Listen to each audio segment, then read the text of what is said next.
Hi fans, தாம்பரத்தில் வந்து உங்களுக்கு ஒரு இதாக காட்ட போகிறேன். Tambaram bus stand AC. வாங்க பார்க்கலாம்.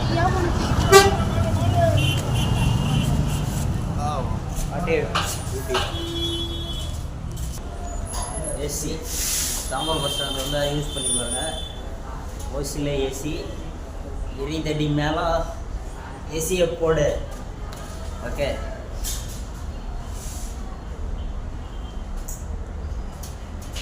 ஏசி எவ்வளோ காற்றே வரல. ரெண்டாவது தான் பார்க்கணும். ஏசி ஓடுதா?